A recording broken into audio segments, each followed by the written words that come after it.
done right. No nonsense, real and raw, just like you like it. He's corrupt, he's inexperienced, and he lies. Broadcasting from a broom closet in the Arizona Lotus Studios, it's Beef Vegan Presents.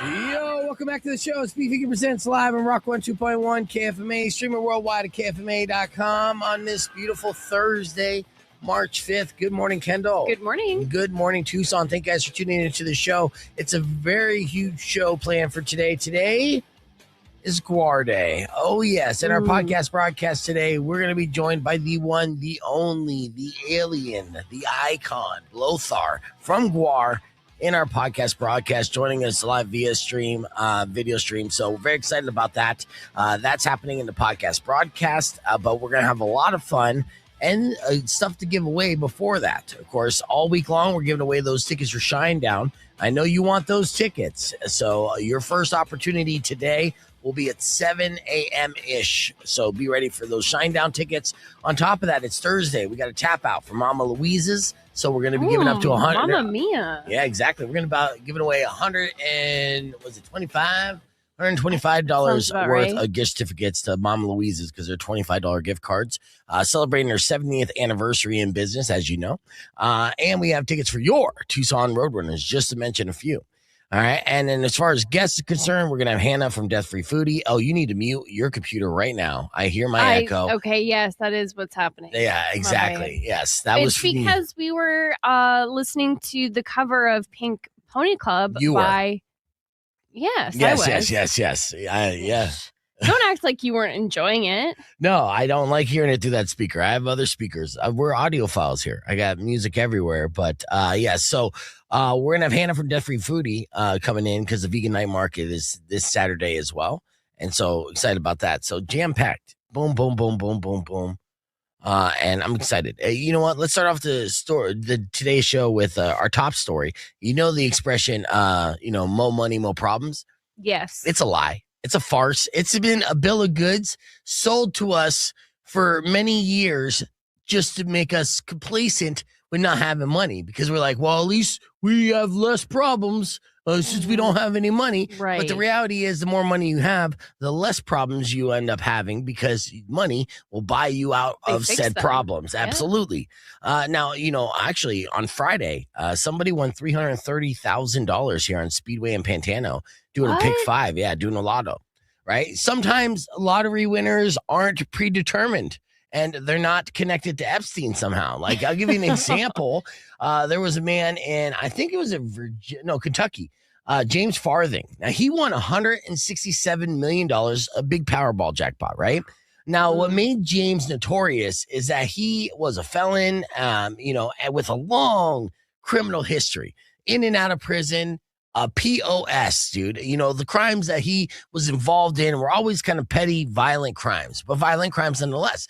I'm talking domestic violence. I'm talking DUI, drug addiction. The worst, not just, a scumbag. Not the worst. Well, he's not a serial killer, but yes, bad. Sure. Okay. And, as soon as he won the Powerball, he celebrated by punching a cop. Okay. Now, normally, somebody who has priors and criminal history, they punch a cop, they're going to prison for a few years. That's assault on a police officer. That's a felony. They don't mess around with that. But now he's got punch a cop money. Yes, he does. And mo money means no problems because after he punched his cop, he originally faced a felony charge, for assaulting an officer. And that was knocked down to a misdemeanor, and he was fined $1,000 and sentenced to 9 days he already had served. And his lawyer noted that he had completed an anger management class. So once he has the money to get himself a good attorney was like, you're wrong, huh?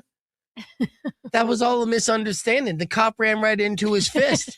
Yeah, he tripped, landed right on the knuckle sandwich. Yeah, he squatted right on the my client's foot. It's all the officer's fault. And you know what? The judge, whether or not they believed him, was like, man, that's a strong argument. And I could tell with your suit that you're a good lawyer. and I'm not going to, let this gobble up my time for the next foreseeable future. Because when you have enough money, you could appeal and you could drag out the court process and waste everybody's time. And sometimes you win court cases just by them saying, okay, I submit because I don't want to have to keep dealing with this nonsense and hear the same argument over and over again. Couples have played this, role or used this technique before in the past of just not letting something go and just nag until the other person's like, okay, fine. I admit it. Earth is, like flat. Okay, you got it. Yeah, that's what I do to you. Sometimes. You try. I know. So his legal troubles didn't stop there. In February, James was also arrested again in Kentucky for felony intimidation charge after a woman called police saying that she feared for her life at a gathering at his home.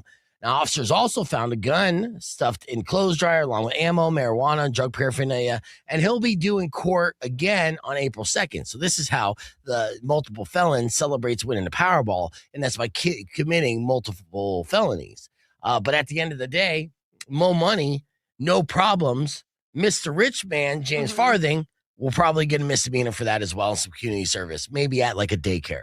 So that's the difference between being broke and being rich. Yeah, I think the saying is true. I just think there's a third part. More money, more problems, more solutions. That's what's really happening. You lost me at the way that you pronounce Mo. I know, but I can't win. I can't, if I say it like that, then I'm going to get, slammed on. Well, try it. Mo money, mo problems. You're such a nerd. I can't believe you said it like that. Were you from the streets? Jesus. All right, we're going to have a great show lined up for you today. Your Morning Morons coming up after music for Papa Roach. Kicking things off with Sublime. It's Rock 102.1. All right, we're live on the podcast broadcast. Obviously, got two beautiful ladies joining me in studio, Kendall and Hannah, a.k.a. Death Free Foodie. And yes, for the record, when you said more, we lost 6 streamers. Damn. As soon as you said more money, more problems, they're like, boom. 6 people disappeared from the internet. Just completely, yeah, you Thanos them by that description. So you always say Mo. And that's what we learned as we started the show. This supersized edition of the podcast broadcast is going to be joined by an icon and a legend. And it is actually fitting that we have Hannah in studio too, because she's such a horror fan. And GWAR is such a great horror band. We're going to have Blothar from GWAR joining us, from his home planet. And right before his show at 4:20 at the Rialto Theatre, we're excited to talk to this icon. Of course, GWAR is an institution that's been around since the late 80s and has, many members of the band, who are original members, but then also they're carrying on a legacy because there have been members that have passed away over time. It's, but again, it's just a thing that the original frontman said GWAR will never die.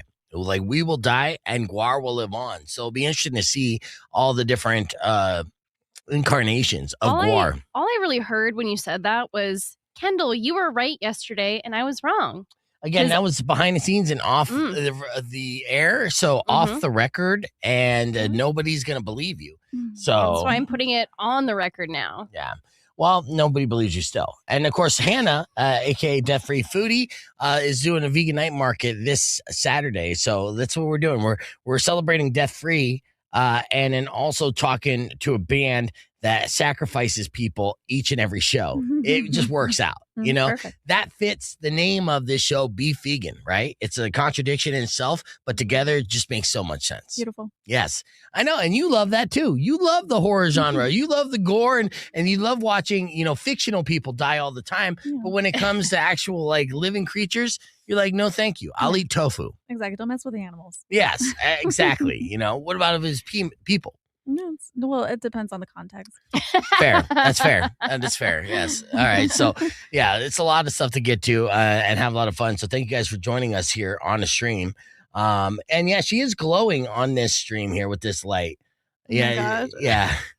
See, it's like so white, which I think you're going to be a pleasant distraction to Blothar. But when he does pop on the screen, we'll do probably like this angle. So he'll be main screen right there and we'll be on the side. So we'll have a lot to get to here in a little bit. And Emil's going to be joining us as well, coming in from Bisbee just to join this conversation. So I'm super excited about that as we get ready to pull up our video and imaging for the Tucson Vegan Night Market, which we're going to talk about on the air here in about 4 minutes. As we get ready for that, earlier this morning, I believe we recorded the Morning Moron, the guy who got a DUI.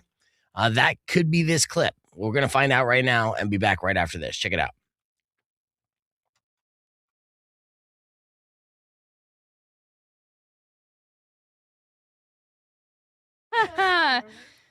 Yeah, this is just us dancing. You can't hear the audio, but like we're into it. It was System of a Down. And this is just an example of how we may be related. I honestly think Kendall and I could be kind of siblings. a Wayne's World moment a little bit there. Totally. So cute.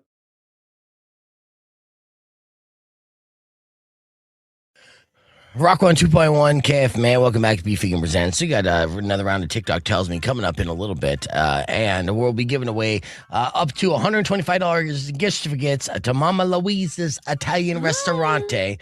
We'll do a round of tap out here pretty shortly. But first, let me give you news that doesn't seem real because I come across lots of news each and every day where I'm like, this gotta be made up, right? But this is actual factual news. Another year, another 20 camels disqualified from the Camel Beauty Show Festival.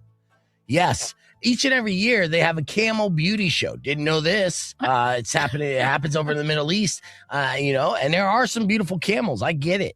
Joe Camel has some rugged handsomeness going on, but there are other camels where you're just like, that camel bangs. The reason why these 20 camels were disqualified from the Camel Beauty Show is because they were using Botox and lip fillers. What? Yes. Those poor camels. Yeah. On top of that, they had lovely humps. But yes, I was waiting for that. They were plumping up their lips and everything. Like, damn, that's a good looking camel. Which makes me fear for the camels over there. Be like, man, they really covet camels. Yeah. Don't plump the humps. Yeah, do not plump the humps. And don't hump the humps.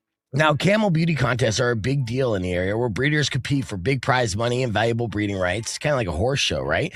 And at the 2026 Camel Beauty Festival, 20 animals were kicked out after vets discovered they had secretly enhanced them with cosmetic procedures. The banned treatments included Botox to relax facial muscles, lip fillers, silicone implants to reshape noses, and even hump inflation. Dude, this is disturbing. I know. That is so creepy and sad. It's like a BBL for the camels. It's crazy. My God. So this is real news, but news that doesn't seem real. Like another story about a Wisconsin woman who got caught pooping in a park. All right, we're gonna be on here in a minute. Before we do, I do want to show you a picture of one of those camels. Yeah, I know. And you be the judge on whether or not this camel has Botox, all right, or lip filler or any of that. Is it a camel toe or a camel no? Whoa. Okay, there you go. Look at that. Look at the humps on her, huh? Oh. Oh my goodness. I know. She looks like a nice lady. Mm-hmm. All right, 35 seconds. Going to talk about the Vegan Night Market and show some images on that as well with Hannah, because again, we're only like 48 hours away from this, and this is a free event to go to. You can load up on all your great food while you're there, and that's what we're selling here. And I'm just excited about it. How many have I been to now? I don't even know. How many have you thrown? I think it's over 7 for sure. I should know this number, but it's been a lot. I think we're at 10. 10? Are we double digits now? Ooh, I'll have to check that's on a big deal. Yeah. That might be the thing, dude. It's been a while. Yeah, absolutely. Rock 1 2.1 KFMA. Welcome back to Beef Vegan Presents. We might be celebrating a milestone with Hannah, aka Death Free Foodie from Tucson Foodie, here in studio, because the Vegan Night Market is this Saturday, and that's a big deal. And this might be the 10th one. So 10 Vegan Night Markets in a row, and they continue to grow. I was there for the first one, or maybe the second one, and then watch it just blow up from there. People are super stoked about, just the idea that there's all this great culinary cuisine that is all vegan. And so it's mind blowing, the participants in the Vegan Night Market. Like, you'll have a Zio Pepe come out and give vegan pizza, and the pizza slaps. Birria vegan pizza. I had Birria vegan pizza from Zio Pepe, where I was like, how is this vegan? Yeah. Right. And so Hannah's in studio right now to give us a rundown of what she has going on this Saturday. What makes this one different than the rest? Is there how you stepping it up for your 10th version of this potentially? We have over 60 vendors. Well, we always have more than 60 vendors, but we have more than usual. A lot more savory food. We have Egyptian food, ramen, and soul food, ice cream, everything you can think of. Really. Yeah, it's gonna be there, and it's free. Yeah, well, the food ain't free. Yeah. I'll make that clear for sure. And I get that, but yeah, like all the different savory treats, and this is something that, what's great about any kind of like food market, but the vegan night market is you bring the whole family, and it's like, what do you want? Because I feel like having this, you feel like having that. We'll both go our separate ways, and then meet in the middle, and then compare. Okay, so yeah, so Egyptian food too. Like, is a lot of Egyptian food vegan essentially, or no? I mean, I don't know. I think a lot of there's a couple traditional options that are like just vegan as is. Yeah. And he just happens. Yeah. So they're really good. They're really good. Right. And Indian food in nature is usually vegan, right? Yeah. Yeah. So a lot of great vegan options from Indian food in general. So if you're a fan of vegan food, most of the time you're probably eating vegan and don't even know it. Yeah. So yeah. What other venues you got or vendors you got going on? We have the Naughty Vegans coming back with their burgers and fries. There's always a huge line for them, but they're worth the wait. And then Bobby's Kitchen is coming with tamales. We actually have quite a few vendors selling tamales this time around, tons of different kinds. It's really? I'm very excited for that. We have Tucson Chocolate Factory coming back out too. They always have the best little chocolate treats. Yeah. And churros and Zunza, of course, will always be there. I love them so much. So all the desserts, and of course you got live DJs happening there. What other kind of entertainment can people expect? Because last time I saw like fire dancers. We don't have fire dancers this time, but we do have glamour shots, like the old school fun glamour shots from the mall that you used to love as a teenager, maybe. They'll be back, so I love them so much. There's a lot of like, content creators out there, right? As I'm seeing a picture right now of people shooting content there. So this is a great place to shoot content as well. Not only just food content, but, with shopping and all the different things that they have set up at the Vegan Night Market, which is at the Rialto Raceway Park.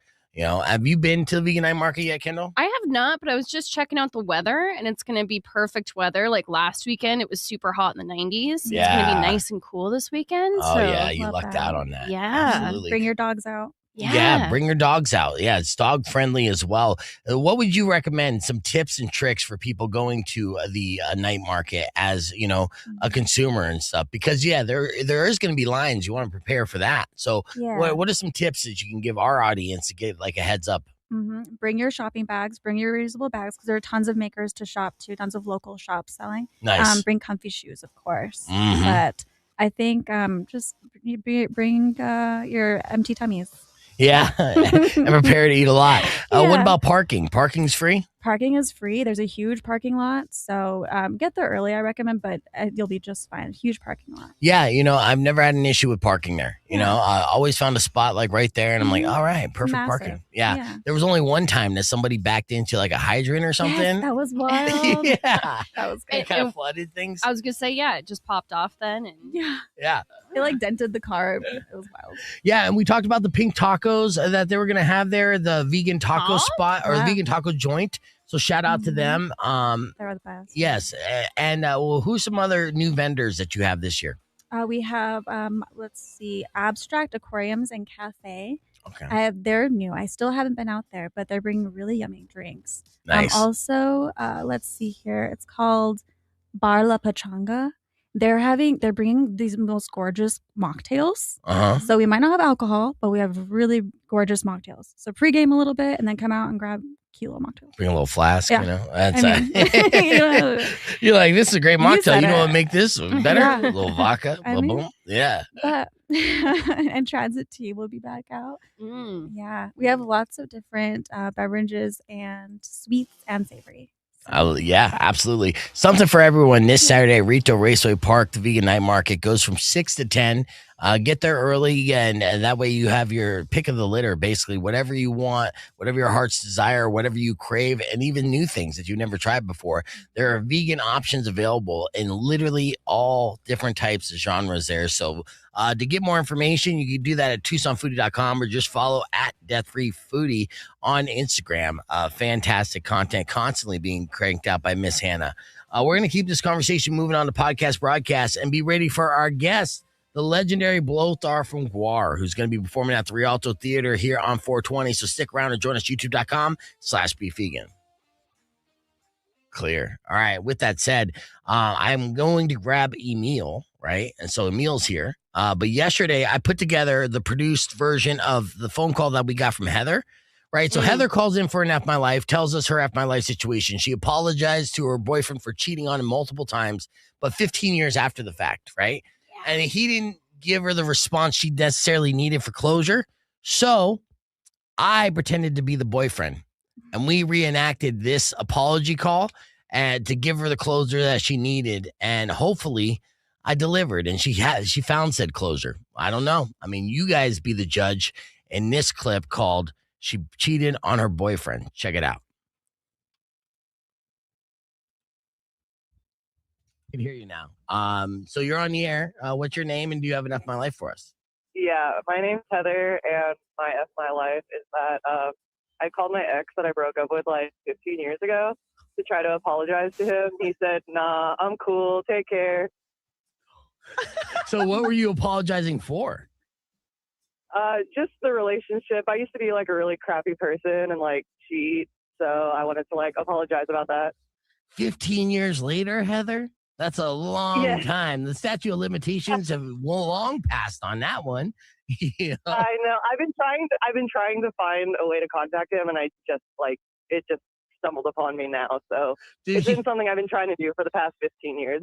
Yeah, it's like this has been bothering me for 15 years, and yeah, you had to track him down. When you called him up, was he like, "Heather who?" And you're like, "No, it's me. Remember, it's Heather. You know the one who cheated on you multiple times with all your friends. That one." You had to like tell him in detail. It wasn't his friends, but no, he knew who I was as soon as I said it. Okay, I'm that's assuming good. I'm probably the only one he knows. Yeah. And it was a nonchalant, quick, I'm cool. And then just hung up on you. Yeah, it was I'm cool. Take care. Click. Oh my God. I mean, did you do a little social media stalking beforehand to kind of get an idea of where he was in life at the time? Yeah, but he's not really like super like prevalent on there. So do you know if he was in a new relationship, married, any of that? I don't think so. Yeah, I don't think so. So, but I don't know for sure. Low key, if he would be like, "I forgive you, let's do it again," would you have been like, "Yeah"? Oh, hell no. No. I don't want him back. I feel bad, and it's a regret that I carry with me. So. So yeah, you were looking to get closure and be like, "Hey, I just want to say that I'm sorry for hurting you," and then he didn't give you that closure. You just like, "I don't care," and just went on, huh? Yep, pretty much. Well, did you feel better after at least? Now you don't have to feel guilty? Doesn't sound like it. Yeah, it was closure, even though it wasn't the closure I thought I would get. So, you know what? I'll give you that closure that you thought you were gonna get. I'll be the boyfriend, right? Let's call him. What'd you say his name was? Let's just say, what his name was. I never said his name. His name's Bryn. All right, so Bryn. Okay, whatever. So I'm Bryn. Okay, so you call me, and we're gonna play this out. We're gonna give you the closure that you deserve. Okay. Okay. All right. So, all right, go ahead. It's ringing. I'm gonna answer the phone. Hello. Hello, Bryn. This is Heather. How are you? I mean, besides having a chick's name, I'm doing okay. I didn't think I'd hear from you again, Heather. Yeah, I've just, been sitting with everything that I've done, where, like, I've been sitting the past 15 years, like, thinking about everything I've done, like, to you, and, I just feel really bad about it, and, I just want you to know that I've spent the last, 15 years regretting it and just feeling really bad that I hurt you the way I did. Well, I mean, I guess everyone just cheats once, right? You just cheated on me once? Yeah, no. Absolutely not. It was a lot. A lot? What do you mean a lot? I mean, who Who are you cheating on me with? I don't know. I don't remember at this point. This was a long time ago. You don't even remember their names? They didn't even matter to you at all? Okay, hold on. I do appreciate you giving me a call. I was young and stupid. Were they better than me? No, probably not. Were they bigger than me? Oh my God, I'm not answering. Where's the closure? Son of a... Well, I'm trying to find my closure. If you say no, they were bigger than me, or at least 7 out of 10 were bigger than me. You should have lied. Just lied. No, yeah, what's none of them? All right, yeah, good. Oh, none of them? Then I forgive you. Yeah. Hooray! See, there you go. Closure achieved. I'm glad that we got that all situated for you. Yeah, I'm sorry that he didn't give you that actual closure, but I'm glad that I was able to help out a little bit. And yeah, next time in that situation, lie to him. But you know what? I give you credit for taking the high road and recognizing that, you know, when we're young, we all make the mistakes and stuff. And just to say that you have enough in your heart where you felt so bad that you wanted to reach out and say, hey, I do feel bad about this. I did you wrong, and it's not cool. I think that whether or not he accepted it verbally to you, I still think that means a lot. And in the back of his mind, I'm sure he feels a little bit better about it. So good for you, Heather. Do you want to go to the Roadrunners game? Do you want tickets? Yeah, sure. All right, cool. Well, stay in the line. I'm going to hook you up with that. So there you go. That's your F My Life for the day. And a reenactment. We didn't know we were going to go that route. Yeah. All right, so apparently Kendall's not a fan of Heather and was mad that I gave her tickets. I thought it was good. I thought it was a good call. We got Emil here in the studio, and I'm trying to get, not convince him. Emil was vegan for how many years? 2 years. Yeah. Oh, only 2 years? Yeah, that's what broke my stride was East Coast Super Subs. I went and they had really good eggplant parm, and they didn't have it, and I was just like, screw it, just give me chicken parmesan. Ooh. Hey, you know what though? Yeah, I mean, that's a good dish to break your veganism. Yeah, and I do miss East Coast Super Subs, dude. Oh God, it was a nice place, right across the street from the Rock. Yeah, and just the aesthetics in there was good. I mean, I understand it was just greasy food, but they had super subs. Yeah, they messed up on that. But yeah, so that's what it is. So you had a 2-year streak, but then just because they ran out of the vegan option, you're just like, I still want a Parmigiana. Yeah, and it sucks because I went to like Portugal and they have all this like really wonderful like ham and all this great food, and all I did was like, well, at that point I was kind of like segueing off of it anyway. I was starting to eat fish because that's like they had a lot of sardines. I ate like all the sardines over there, so just to get me by. But yeah, it was a time, you know? Yeah. No, it was good though. I mean, but you still eat vegan when you can. Every now and then, yeah. I have friends. I just came back from Bisbee and I had a bunch of vegan food down there. So right. So tell me about your Bisbee binge. Oh man, I'm still feeling it, to be honest. That's what I mean. Hannah, you just went down there for your birthday, right? Oh yeah. I went down there last weekend too, just for fun. Yeah, just for fun. But you just did photo shoots and stuff. You didn't have a Bisbee binge, or no. Did you have a drink though? I did have a little mimosa. There you go. Okay. But it was just a day trip food, so. Okay, when you're down there, and see, Emil grew up in Bisbee, right? Yeah. So, tell me a place that like a tourist has to go to eat, and then tell me a place that a local will go to eat. Oh man, that's a good question. I would say because things are always like kind of fluctuating and changing, and it's always been like that. I would just say stay away from. Oh, they're gonna hate this. Like any of like the main places, like in the convention center, maybe the Copper Queen, and they're all right, you know, if you're staying somewhere, but. There's a really cool little cafe, and I keep forgetting the name of it. I mean, it's not the Bisbee Coffee Company. It's the other cafe, and my Kafka? sister knows. Does Kafka close? What's that? Kafka? No. I don't think it's that one. No, it's something Co. And my sister grew up with these kids too, and they made a cafe, and it's a great place too. Okay. To be honest, man, I just eat at my mom's house every time I go down there. Actually, there's a really great, in Warren, there's a really good burger place. It's called like the Ballpark Brewery. Yeah. They have like like on tap beer, really good prices for burgers. You can watch a game, and it's like in Warren too. It's super quiet, super chill. It's down the street from my mom's. How close is Warren to Bisbee? It's all like Bisbee in a sense. It's just like suburbs of Bisbee. It's like you have Old Bisbee, like 4 miles away, you have Warren, 4 miles away, you have San Jose, and in the middle you have like the traffic circle that kind of connects all these 3 little suburbs. Oh, okay. Yeah, I didn't know that because I went to, for the first time this last time I went down there, I went out of downtown. I went to, I think, Old Bisbee, right? Yeah, and saw that. And that's where they had Bisbee Breakfast Club and things like that there, right? Bisbee Breakfast Club. That's like Warren. That's on the other side of the pit. But that's, okay. Yeah, that's Lowell. Sorry. Lowell's its own little entity, too, which used to be a town back in the day. Yeah. That might be going away, too, which is unfortunate. Why is it going away? Because of the mine. There's a lot of worry that they're going to be shutting down all the businesses in that area and taking that land and kind of, I don't know, doing something with the mine, maybe looking for more, and loading a bunch of old timey miners out there with their donkeys to like mine more. Maybe, so they figured out there's more. They need to hide the aliens in the mines. It's a perfect spot for them. They hide in the town. They just live there. They blend in really well.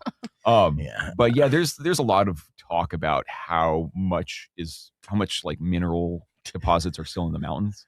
Really? Yeah. I used to go up there. I used to do my own little mining back in the day. And you could find some stuff. What would you get? Just gems and stuff. You'd find way back in the day. You'd hear people like finding like Bisbee blue, which is like a specific type of turquoise. Yeah, really pretty. I knew this dude, a kid that I grew up with. His dad got ran out of town because he was just a shady dude anyway. But he was like illegally, supposedly, kind of finding this stuff and selling it. And you can still find his jewelry online. And he really made really nice jewelry too. Earrings, necklaces, Bisbee blue stuff with silver. Nice stuff. Nice. Yeah. Well, I mean, I know I had that Bisbee blue sapphire gin drink when I was down there. So I know a little bit about Bisbee blue just for that. Speaking of which, Lindsay said that video of me drunk down there was hilarious, which Hannah was shaking her head yes to. But that video is scrubbed from the internet. That is not. What video? Yeah, that video where I attempt to cancel myself, Yeah, that was live stream. So then from there, I realized, the golden rule that I had to stress to Rico too when we had our Bisbee binge on Saturday: no live streaming while partying. I think that's a good idea. It's a great idea. It's a great idea. I was closing down the bars and I was literally at the steps where, Hannah is right here.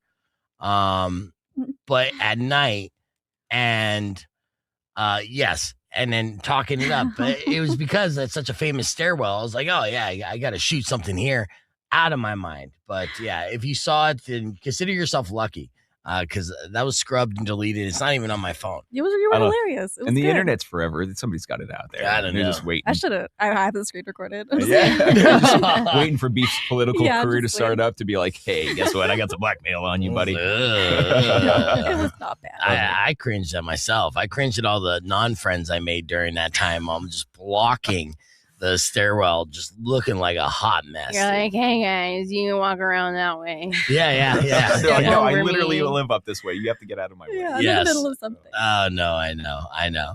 Yeah. So, but yeah, Saturday, I encourage you taking the girls out to the Vegan Night Market because that'll be fun. Because then you guys could literally pick whatever you want, and then each different styles and stuff. And the nights are still nice too. It's good. What's the weather again? The high was 72 on Saturday. The low is pretty chilly, 45. But I mean, that's gonna be like the middle of the night. Yeah. No, it's gonna be good. like 60s probably. All right, so we're moments away from hopefully being joined by Blothar here on the podcast broadcast, which and Emil came in specifically from Bisbee to join this conversation and stuff. What are some things that we would like to know about GWAR when talking to Blothar before their performance on 420? Well, I think we want to know what we can expect from their show because, like you said, do they know that humans celebrate this ridiculous holiday called 420? That is very true. And will they be doing something to entice our audience here in Tucson? Or are they, is that just a stupid human tradition that they don't acknowledge? Right. I feel like they would acknowledge it to a certain extent, right? What about... Well, they might... I don't know if they've planned for it yet. We might bring it to their attention that, hey, 420... You think they'll partake? I don't know. I don't know if they are guys that like partake because to me they don't really. I don't know. Maybe they don't come across. Maybe they do though. I don't know. Does marijuana affect intergalactic goblins? Like I don't even know if it. That is an excellent question. Have you ever had? Have you seen GWAR live? Many years ago. Like really? I'd say 20 years ago, 15, 20 years ago. Okay, Yeah, so been a it's long like time. the quasi original lineup, in a way. Yeah.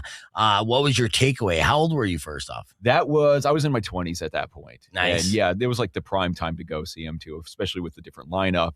And I loved it. I loved everything about it. I'm kind of excited. I'm hoping to be able to, you know what, if they need a merch guy, that would be awesome. Well, you know what? That might be the case. They're so independent. It's at Rialto. So. Yeah, they're so independent. And with their crew that you know what? You probably will be working merch at night.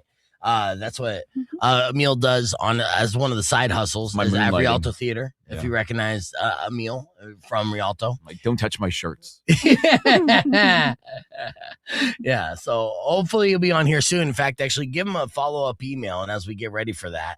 Now, Hannah, I mean, you're a fan of horror films in general, so GWAR is like right up your alley on that aspect for the theatrics and stuff like that. Mm-hmm.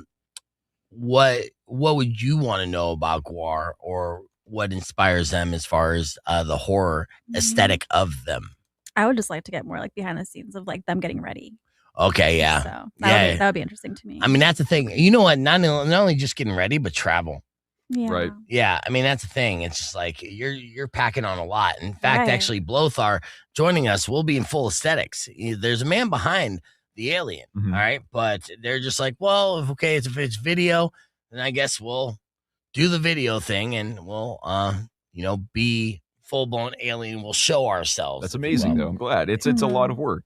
Yeah, which is very appreciated, which is why they potentially could be a couple minutes behind. So do we have them scheduled right at 9 proper, or was it 9:20? No, it was 9 proper. Oh wait, whoops, I sent a wrong follow-up. But She's just sending emails to other people. There's this old guy's like, who's GWAR? Yeah. That's fair. Well, while we have a little bit of time and we pop on the air, we'll squeeze in a Florida man story to kill some time, because I do have a few Florida man stories that have been accumulating this week. Our favorite state for mistakes. So this one involves a Florida cop. So even Florida cops can be Florida men. So check it out. Rock 102.1 KFMA. We're moments away from being joined by an icon in Blothar from GWAR on the podcast broadcast. We got Emil joining us as well. Hannah, aka Death Free Foodie, and Kendall. I have a couple minutes on air, so I want to give you your Florida man story of the day. So let's do that. Florida man, catch an alligator in the trash can. If you can't do it, no one can. Come on now, Florida man. Now, the thing about Florida man is the Florida man has many careers and job titles. Today's Florida man was a former police officer. And I'm saying former police officer because I'm predicting will be stripped from him soon enough. Police officers, they go out and they have side hustles. That's how they make a majority of their money, by doing part-time work and get that overtime. Well, an officer in Jacksonville, Florida, the Sheriff's Department, is in deep doo-doo after being accused of falsifying $14,000 in said overtime. Whoa. Uh-oh. What's more, the overtime was allegedly logged while he was making time at his boss's place. Uh-oh. And that boss also happens to be his girlfriend. Oh, that's kind of a funny conflict of interest. Be like, sorry, I'm late from work. My boss is really riding me. He was Officer Christian, and he's been with the department for over a decade, and all this overtime was reportedly accumulated over a 3-month period. In a press conference led by Sheriff T.K. Waters, who made it clear that no one is above the law, even if they're under the law or behind the law or sometimes beside the law. To pick your position, really. So he said that he improperly filed overtime hours and got caught because he was in a romantic relationship with his boss. And it's not clear whether any of the higher-ups in the department were aware of that said fact. Kind of weird, too, though. You're the guy, you're in this relationship, and you're getting paid to bone your boss. Right? And is she going to be, reprimanded at all? Yeah. Or, No, in fact, actually, more officers are applying to work for her department. And she's going to become the governor. Yeah, you're telling me time and a half and week of 69? That's amazing. Right? Kidding me? But yeah, no, he's on administrative. Well, there's an administrative process that's underway. and he has been officially suspended. But yeah, no word on the boss yet, so we'll see what happens. Oh, yeah. But the Florida man in question is the sheriff who clocked $14,000 to shag his boss, and that's just Florida man material right there. Yeah. That's what they do in Florida.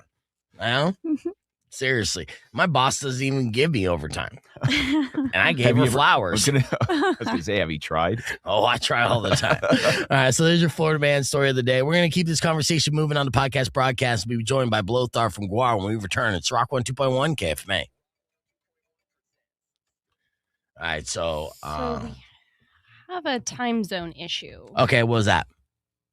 That apparently 12 Eastern time isn't an hour for them. Yeah. Is it 1 hour for them? Yeah. Okay. It's not that much of an issue. That means we'll be talking with Blothar probably at 9:45. Because he might pop on a little bit early, knowing it's a difference, but then we'll do some overtime on the podcast as well. So that's good. That's great news. It gives us a little more time to prepare and play some clips from earlier as well. So, I mean, if you're not excited like I'm excited. I didn't have plans after this. I got to get to, so. And what is great. time? And then I'm Time's all a relative. perfectionist, so the time zone thing really irritates me. Yeah, welcome to the business. And I dude. just Welcome cannot figure out Stupid why planet. we can't. Stupid planet. And its is it time because zones. we don't have daylight savings here in Arizona? Like, Yes. is it just like we try to figure out what their time zone is, and it's just never. And we get it wrong 100% of the time. Just- And then this Sunday, it changes as well, and we'll still get it wrong. It doesn't matter. Like, that's the Arizona curse. And I've done this for so long now, almost 20 years, and get it wrong every fucking time. I know, right? And I triple check and everything. I'm like, you sure? Because then I'm like, hey, you understand what our time is? Because this is what time it is for me right now. And they're like, yeah, I got it. And it's still an hour before or an hour after. Like they should all comply to us. So everybody else. Well, I'm going to And, throw like- Beef under the bus. He's the one who said 12 Eastern time. Oh. Because I thought that was 9 a.m. That's 3 hour difference. Well, I think we need to start just saying okay. our mountain time. Yeah, how about this? Before and you throw then me in. y'all need to figure it out. Okay, before the y'all thing, how about this? Google right now what Eastern time is right now. All right. Aren't they 3 hours ahead? Yes. It says it's 11, 12 a.m. right now. Shit. So I was wrong. Okay, so all right. So they're 2 hours. Okay, yeah, they're 2 Anyway. hours ahead. They're 3 hours ahead of California time, Pacific That's Standard true. Time. We're mountain. That's where I messed up. You're like Cali minded right now. You know. It's I all went right, to dude. San Francisco a few weeks ago. and you left your heart in San Francisco. Yeah, it's still there. You know, and a lot of calories that I burned just walking up and down the streets and stuff. I had a lot of sourdough. Your sourdough is A amazing. lot of sourdough. It is Sounds so good right now. it's like the birth kit, the starter kit of Yeah. sourdough. The original is still being used in San Francisco. That same yeast, huh? That same yeast. How old? Ancient yeast. How many So years? fucking old, dude. Decades old. Yeah, dude. Yeah. Yeah. So, but it's delicious. You could taste the age there, and and all the good stuff there. I had close your ears, Hannah. I had veal saltimbocca. So good. It's baby cow. It's Oh, I know it delicious. is. Oh, man. It's That's so messed tender. up, I know man. it's messed up. Okay. You know what else is messed up? In Washington State, they have racist AI. In case you missed it, it went like this. Entire year saying she's gonna get a job and doesn't, and then he's been frustrated about it. So we'll play that back tomorrow morning. But I want to show you something real quick here, Kendall, and don't be distracted by the lazy eye because it happens. Okay. Now this is a woman who went viral because she started using this phone service. She lives up in Washington State, and a year ago, Washington State Department of Licensing started using AI to handle its automated service over the phone. Right. But callers who pressed 2 for Spanish did not actually get Spanish, right? They get AI voice speaking English, but slightly different. And I'm going to give you the example. You ready for this? Oh, I don't know. Okay, check Where this to out. find it. DOL, and they're like, press 1 for English, press 2 for Spanish. Standard, right? I Right. press 2 for Spanish. I would like to speak to them in Spanish. Tell me why it stays in English but switches to a Hispanic accent, except for numbers. The numbers are in Spanish. So when you request Spanish Yes. on the DOL website, when you request Spanish, it stays in English but just puts a Hispanic accent on. Yeah, it's like me going to Filiberto's at 1 a.m., right? Yeah. Yeah, it's like I'll have a Mountain Dew and a carne asada. You know? Yes, exactly. Listen to this. You have reached the driver licensing service line. If you are calling about a vehicle or boat, please press 1. Please press 1 for English. 2 para español. 3 для русского. Собол. Thank you for calling the Department of Licensing Customer Support Center. For assistance with scheduling a driver licensing office appointment, canceling an existing appointment, or questions about an upcoming appointment, please press 1. Please press 1. That's Thank you. awesome. Yeah, and it doesn't even really sound full Hispanic. It sounds more Indian than anything. But there, that's AI in Washington who tried to appropriate Hispanic culture. Fantastic. So, again, it's just like us when we're trying to order late at night at any of those drive-thru Mexican restaurants. We all get a little bit of an accent. But you got to do better, Washington. All right, we got your tap out coming up next after Sick Puppies on Rock 102.1.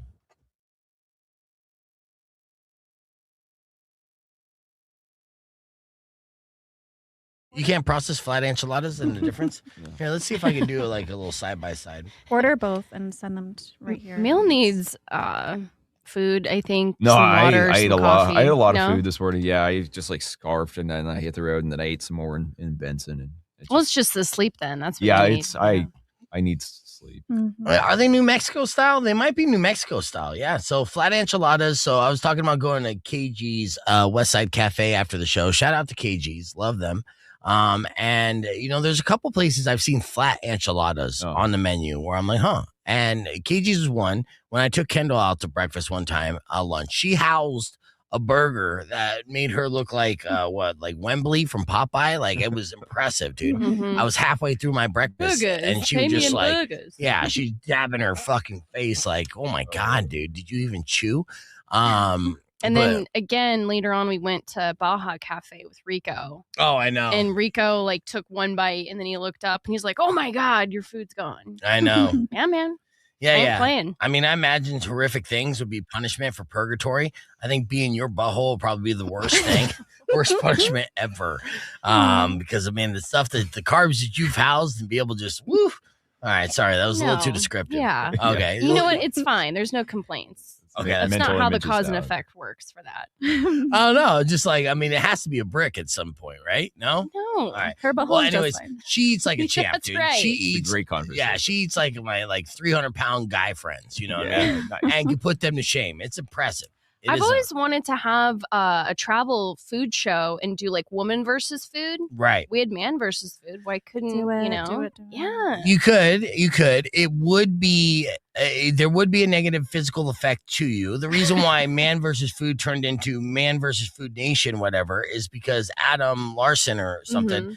He started not only gaining a bunch of weight, but he Very started healthy. having very bad adverse health effects, right? True. Reflux, stuff like that. Whereas doctors like, hey man, if you don't cut it out, you're gonna die. But Man's I not going to win believe- this one. I'm telling you. Yeah, dude. food will win every food will time. win at the end. But I believe in equality and equal opportunity. So let women also carry the burden of impeding their own health.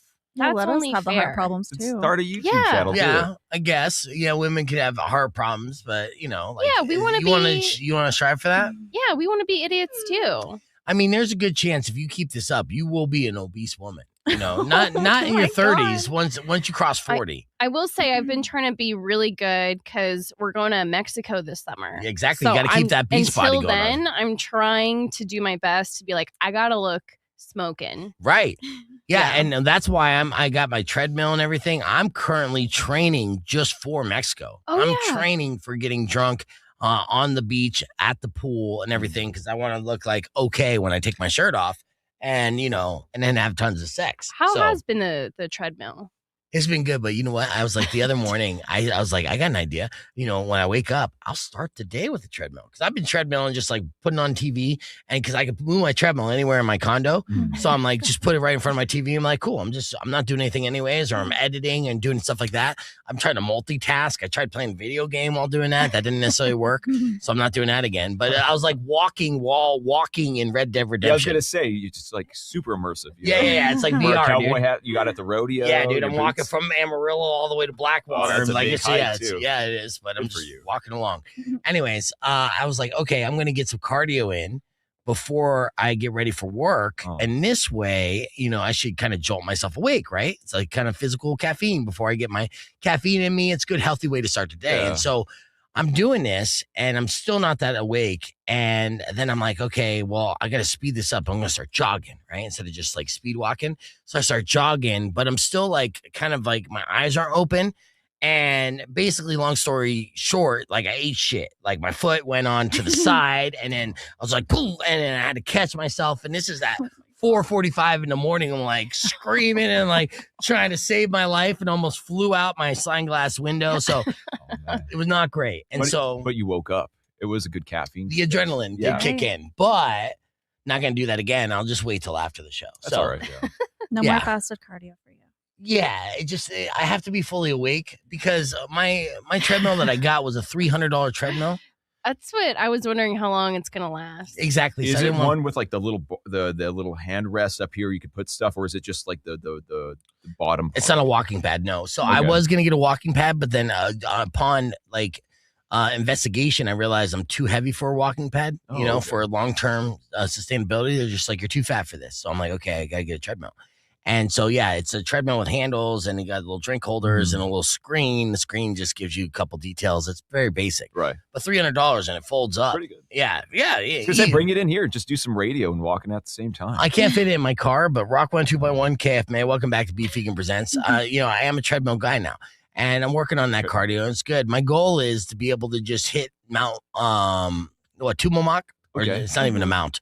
Tumamoc is a hill, but everyone knows it's the biggest pain in the ass hill in this town, right? Yeah.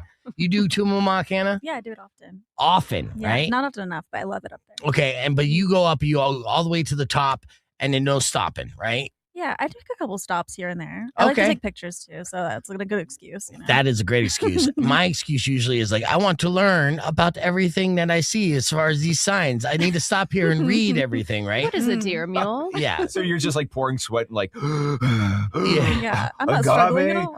Yeah. and you're I just didn't like, know that was natural in this region. So amazing. I'm playing this off so well right now. Exactly. And then the last time I attempted to do Tumamoc, I tapped out like a bitch, right? So I did not make it to the top. I was close, but I was like, time's up. And turnaround wasn't great.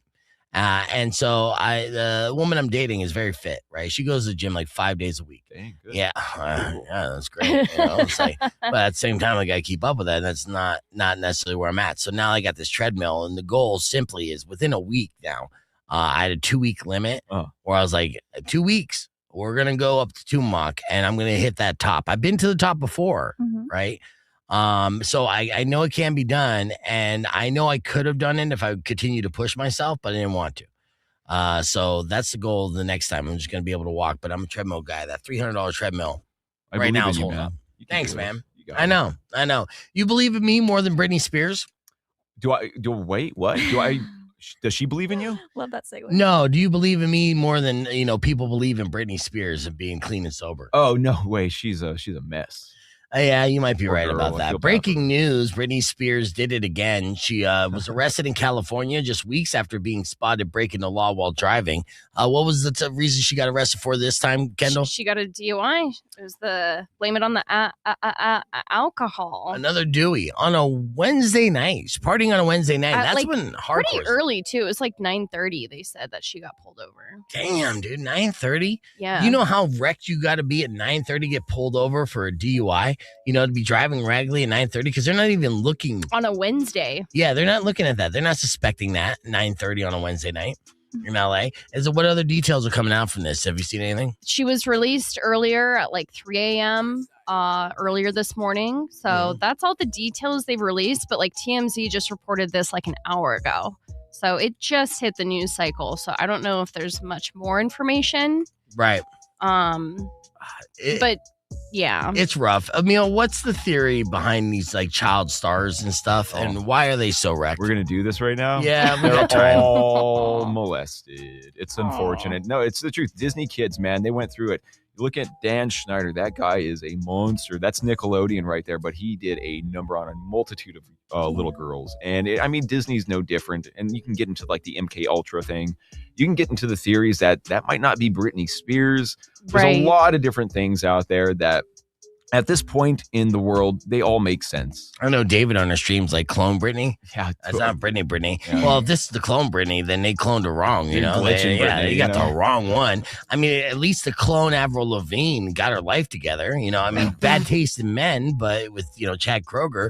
But besides that, the clone Avril Lavigne's doing pretty well. Clone Britney is on another level. It's not a great level. I encourage her. I want her to do well in life, because that's the kind of person I am. Yeah, it makes me sad, though. I hate watching those videos of her just because it's like, it's a fascination with the abomination. Everybody loves watching it, but it's sad. I don't know what's it doing to us, I guess.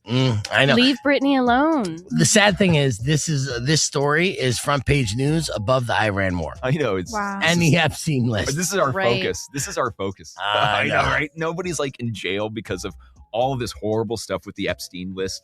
And nobody's talking about like Congress not wanting to check their own, like, what was it? They decided not to investigate their own sexual misconduct. Oh, yeah. Because they let them decide that for themselves. Oh, gee, I wonder what their decision was going to be on that. But yeah, let's all focus on Britney Spears. See, they're doing that on purpose to get all this other stuff out of the people's eye. So they're like, I'm typing this into my computer as a scientist right now. And he's like, I'm going to make Britney glitch. And this is going to be big news. And we have a clever piece of like a title for a newspaper or whatever. And it's going to be one of her songs. Oops, I did it again. And nobody's going to think about Iran or any of this other stuff. So do you think the president had his workers like barge into the Mar-a-Lago this morning? Like, good news, sir. Yeah. Britney did it again. Yeah. We got a good 6 hours of people ask you any of these invasive questions about stuff. So you could do all kinds of horrible stuff right now, sir. Oh, Jesus. All right. Well, let's see. We're going off the rails this morning. Let's hit the reset here. It's still early. Waiting for Blothar from GWAR. There was a mix-up in time. And let me just say the official statement Stupid here. daylight savings. Yeah, are bad, all right, is the official statement. But Blothar will be joining us on the podcast broadcast. You can join us, youtube.com/beefvegan, or keep it right here, Rock 102.1. Yeah, I'm looking. I'm like, it's only 6:27 or 9:27. Yeah. Sorry. Thank God it's not 6:27. No. I'd be like, what? I know. Let's see what I got. But I'm like, with my commercials and stuff, I'm like, we're way We did ahead. a lot today. We did do a lot. We did do a lot. I'm going to pull up Hannah's Instagram page, too. Whenever I'm like in a lull, like, what am I doing? Let me go. Were you here for the whole show or? No. She got here at like 8. Yeah. Okay, for most of the show. She spent good quality time with us today. I know. And I had her last week, too. I'm like, Hannah, you just keep coming in. We're promoting the shit out of the Vegan Night Market. I live here now. Yes, absolutely. And, I'm not complaining. It's all part of our family and our crew, which is growing. We got a good looking crew going on. You know what I mean? And then today, are you going to the media mixer tonight? Do you know about that? This is Tucson Media Mixer. Did you not get invited to that? I did get the email, but I'm not going. Okay. Yeah. You got your own things going on. You are media. Here's the thing with this. So I got to see email invite, right? Mm-hmm. And it's directly to me, to my email. So I'm like, oh, yeah, you know what? This would probably be a good way to meet some people, network and everything. And I'm always kind of keeping an eye out who out there is doing stuff. Yeah. So I fill it out and I RSVP and I immediately get an email back from one of the organizers saying, hey, Beef, how'd you get this invite? Oh, my God. Oh, what? No. And I was like, bitch, what? How dare you, Yeah, sir? dude. And I was like, oh. Well, I mean, besides it being sent directly to my email, that's how I got the invite. But I was kind of looking at the description. How did you steal this invite? Right. No, I was kind of looking at the description of this media mixer. Yeah. And considering I do A, B, C, and D, I felt like I was qualified. And they're like, oh, no, you're qualified. And I'm like, because I replied back all snarky. Like, why are you even asking me why? I'm like, you know what? This is below me. Just don't show up. Just out of spite. No, it's have gonna be your fun. own media It's 4:30 to 6:30. I'm bringing my partner in crime, Kendall, right? And we're just gonna see what it's all about. Maybe get a free bite, a free drink, or whatever. This is Tucson is putting it on. Yeah. Is it free? I was not expecting that. I figured we were gonna have to pay for. I didn't look at any of the whatever. details. There wasn't a lot on what you sent me. So, and I also did you fill it out? The invite, I forwarded you the invite to fill out and everything. No, that's you didn't. fine. And that's You what I just was give my going to shout say. out. I was like, I'm worried that we're going to show up and then, they're going to turn us away and be like, get out of here, riffraff. You didn't get invited. They wouldn't do that. And I know that for a fact, just because, again, like, we have a bigger online following than half of them, right? At least. And, it's going to be great. And we are media to the definition of the T. And the Tucson Rovers thing, it's like, whatever. I'll be excited to see who it is. There'll be some people I recognize, too. And then some people I won't even know what they're up to until you potentially meet there and be like, yeah, what's going on? I just started following This Is Tucson on Instagram literally yesterday. And you follow them. Yeah, I know. They're great. Yeah, they're great. It's a huge page. And so, If I give you resumes, will you pass them out there for me? Just like pass out some random piece resume. Yeah. Hey, guys. I'll headhunt for you. Thank you. Yeah. Yeah. I'll keep an ear out. 6 figures starting. Oh, well, all right. No. Okay, so we might need to It's negotiate. Tucson. It's like 6 figures, and that's including the cents. Okay, so David is demanding that I play GWAR's Pink Pony Club, which is great. I think we should ask about that, right? Oh no, I'm definitely going to ask about that because it was a great idea and it gone viral and it introduces them to a whole nother generation. Obviously, because the fans of Chappelle Roan are under the age of 25. That's a fact. Okay, and are you a fan of Chappelle Roan? No. She's over the age of 25. You can't tell. But everyone under the age of 25 definitely is a fan of Chappelle Roan, and Pink Pony Club was her breakout hit, and they decided to cover it. Now, this will get us banned or kicked off of Instagram, which is fine. So I'm going to get off of Instagram preemptively because I don't want that. I don't want to hear it. All right. So let's play this as we're getting ready for the joining of Blothar from GWAR on the podcast broadcast. And since, David is demanding it, then David shall receive. This is the cover of their song this is the cover they did at Pink Pony Club by Chappelle Roan. It's GWAR. Check it out.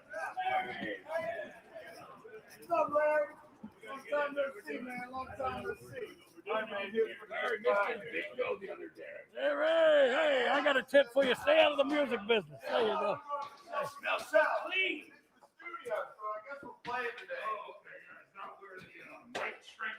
That's where Sid Vicious killed Nancy. I knew there was some scouting going on.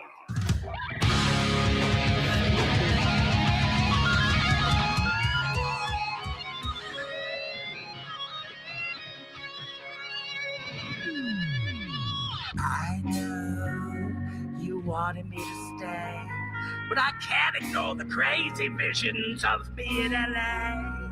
I heard that there's a special place where boys and girls can all be queens every single day.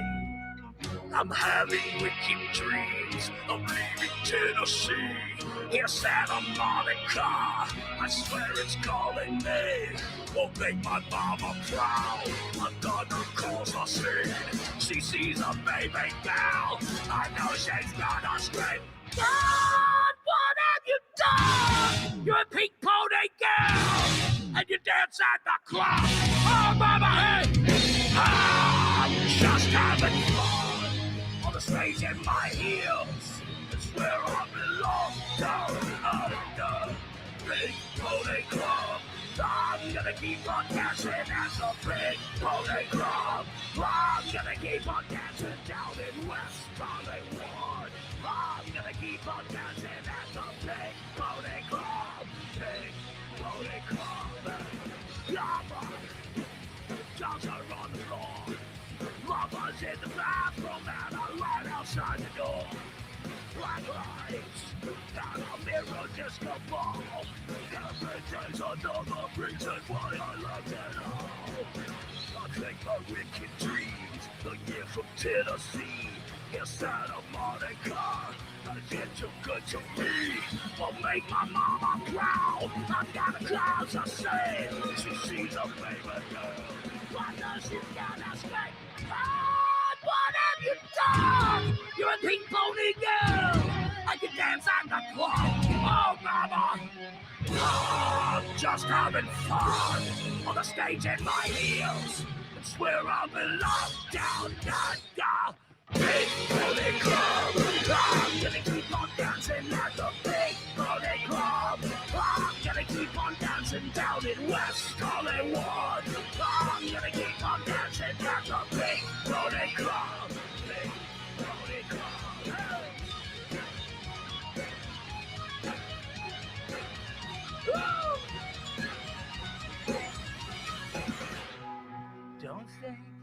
left you all behind. I still love you in Tennessee, always on my mind. And Mama, every Saturday, I can hear your southern drawl 1,000 miles away saying, "Dawn, what have you done? You a big pony girl, and you dance at the club. Oh, Mama, I'm just having fun with the stage in my ears. The swell of the love, big pony club. I'm gonna keep on dancing at the big pony club. I'm gonna keep on dancing down in West Hollywood.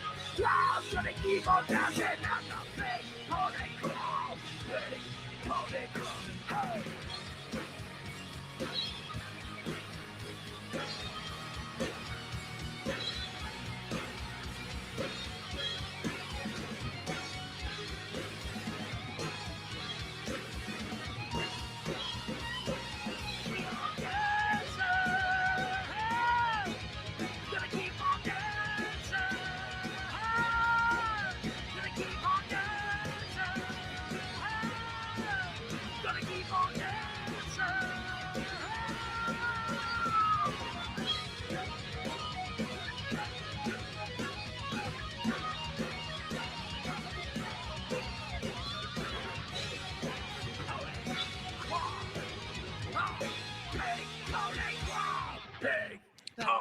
All right, massive. That was GWAR with Pink Pony Club. Has over 1 million views.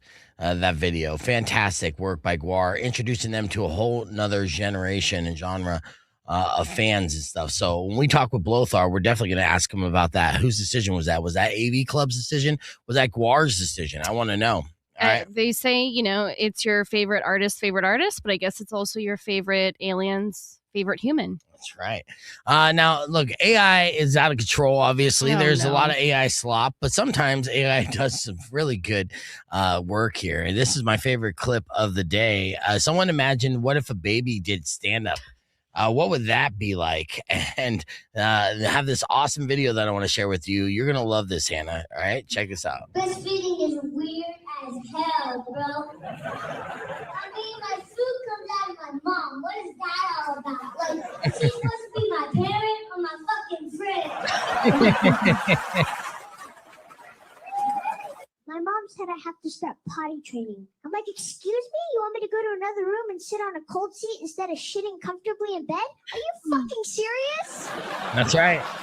The babies are blue, man. Someone asked me what I want to be when I grow up. I'm like, never mind what I'm going to be. I still haven't figured out what I am right fucking now. Mom keeps wrapping me in blankets, so I'm thinking of some kind of burrito maybe. Mom says I have to eat my vegetables if I want to get big. I'm like, oh yeah, Mom? I have to eat my vegetables to do that? You sure? So I know for a fact your ass didn't get that big eating no motherfucking vegetables. I said a swear word, and my dad threatened to wash my mouth out with soap if I say it again. I'm like, do what you gotta do, Dad. Just promise me you won't use the same bar of soap that you wash your fat fucking ass with. I had a rough night nursing last night. It's like I have no self-control, you know? I keep telling myself, it's fine. I'll just get a little tipsy. But I know it. I'm totally fucking tip-faced, bro. Grown-ups always tell kids This goes on forever. to play with our food. But my food is boots. So how come my dad can play with my food, but not me? Like, how is that fucking fair? Yeah, that's a good question. That's a good question, right? Yeah. It's funny, but I also got the chills because Why? it's very unnatural and weird. Yeah, you getting creeped out by this? A little bit. I had a lot of mixed emotions I'm feeling from it. Yeah, I don't know, man. I mean, I want baby stand-ups. I'm sorry. Call me a weirdo. You know, I'd love to see baby stand-ups. Is this what the market's demanding nowadays? I think so. You know, Just over the there's some adults. prodigies here. You know, there's some pretty fun ones. Who the fuck came out with pacifiers? Like, bro, I'm crying because I want to suck on a boob, not some fake rubber nipple. You want to pacify me? Then get the milk cord out because baby wants boobies. That's right. See, I mean, speaking facts, dude, preaching. You know, that just stop them when the kid's wrong. I don't know. I mean, does this video make you want to have kids, Hannah? That's a hard no. I know. And Kendall's on that same train too. So you didn't start lactating, seeing that video, being like, yeah, I need to have a kid right away. I don't want little AI babies. That was creepy. Okay. All right. If it was a real baby crawling up on stage, then maybe. All right. Yes. Well, I mean, we're not there yet. I mean, I've seen some young comics before. But that would be the youngest. So that was my AI slop of the day. I don't mean to share AI slop, but sometimes, you know, when it hits like that, I'm like, okay. It was the better of the AI slop. It was. Yeah. Thank you. I didn't do it. I just shared it. So I can't take all the credit. My favorite AI slop is this video of this little chihuahua getting a shot at the veterinarians. Mhm. And then next thing you know, the chihuahua pulls out a gun on the vet. That's my favorite. Nice. We're back on the air. It's Rock 102.1 KFMA. We just shared the AI slop of the day.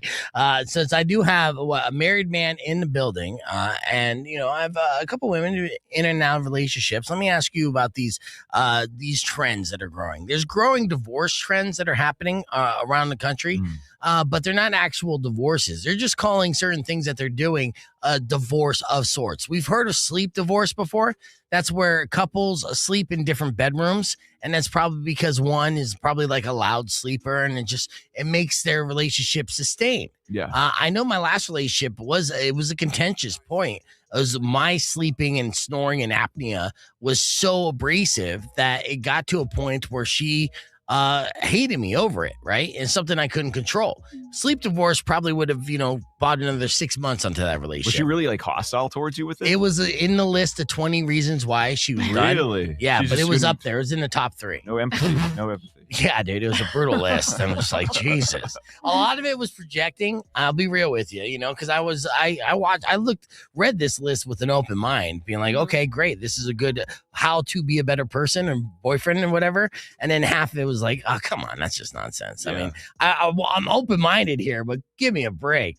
And the snoring and stuff, again, was like a thing that's like, well, I mean, when I'm literally unconscious, I can't really help what's happening here.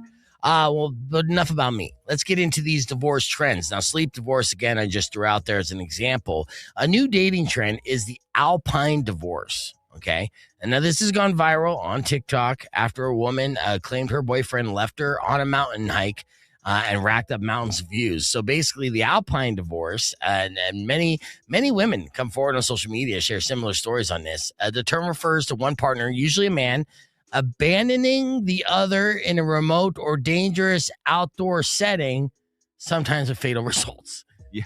That's the alpine divorce. You go on a hike and you're like, okay, yeah, you're going to do that. I'm going to go to the bathroom real quick. You just keep walking that way. I'll catch up to you. And then peace out. They ghost out in their partner in the middle of nowhere. That's the alpine That's divorce. messed up. It is messed up. Many women have come forward on social media to share similar stories, with some noting that support groups even exist for those who've experienced this kind of abandonment, as the alpine divorce trend seems to continue to grow. Are you pro alpine divorce or no alpine divorce, Emil? That's horrible. Who would do that to anybody? No, I'm not on that. I just do it like All right. at your house. Have you been ever left anywhere, Hannah? No. Yeah, and that doesn't surprise me. But Kendall, you have. Oh my God. What makes you say that? Nah, I'm just kidding. All right. So, yeah, that's a new trend. And then that's not the only thing, because now there's a thing called seat divorce. Now, this isn't as devious, right? No one dies in this. But seat divorce is a travel hack for couples who hate middle seats. Have you ever flown with your significant other? Oh, no, I haven't actually. Okay. No. Okay. But what about you? Yes. All right. And are you usually designated for the middle seat because you're the smaller of the two? Yeah. And then I, get to lean on them, I know. It's Very nice. perfect. Some people don't like that because, for whatever reason, they don't want to sit next to a stranger. So the travel hack, the seat divorce, is in the news after a writer from HuffPost did a story for couples who hate middle seats. Some people just want to have their cake and eat it too. Yeah. Either, window or aisle. Which one do you usually choose, Emil? I go back and forth. Like if it's like a round trip, then she can have the window, and then I'll get it on the way back. But I don't mind sitting in the middle. Honestly, I can make buds with the person next to me. I've done it before. See, but you're perpetually skinny, dude. You're like the number one. Just straight up and down. Here right now, yeah. Look at Yeah. this. See, I don't like the middle seats, and I've had different fluctuations. Where it's like my like love handles, like just like spilling touching into the somebody other. else. Yeah, nobody wants that. Nobody wants that at all, right? So it's uncomfortable for bigger people in the middle. So most couples automatically just book 2 seats next to each other. One person has to suck it up and take the middle seat. But the seat divorce is where you skip the middle seat completely and both sit wherever you want, right? Maybe even get aisle seats in the same row. That's ideal, actually. You give a look, but say you're flying, right? And you're on the aisle seat and your significant other is in the aisle seat. So you're still technically next to each other, right? Mm-hmm. But you have extra leg room. You throw that out there in the aisle when the cart's not going by. And you can still have conversations and whatnot. Even hold hands. Create a little bridge. Terrible. You don't like that idea? No. All right. Well, the seat divorce is something that is growing in popularity. Most people like sleep, read, or watch TV anyways, so there's really no reason to sit together unless you have kids and need to tag team it. You need to touch thighs. Oh, you can touch thighs. See, that's at the beginning of a relationship, right? Once you're like 5 years deep, you're just like, you know what, That's my so thighs. sad. No, that's to be proud. Well, these 2 divorce trends continue to grow. So, maybe they're not as optimistic in their love as you may be, Miss Hannah. Yeah. But those are the trends. Which one seems appealing to you? Let me know in the comments on the stream. We are live on the podcast broadcast. We're going to hit the reset on the FM side. Blothar is going to be joining us momentarily within 13 minutes, I'm sure. So youtube.com/beefvegan or keep it right here. Rock 102.1 KFMA. How you holding up, Miss Hannah? Are you starving? I am starving. I'm about to take a little. What is that? Is that a gummy? You know what? I might have a snack, and it You got might a be snack? vegan. It's snack Let me check time. my purse. Let me check my purse. Yeah. I'm okay though. I'm just fasting. I got chiltepine peppers Shut the here. hell up. Can I smell them though? I'm not gonna. Yeah, smell them. It's funny that you say the smell because there was another story that I read about smelling things for energy.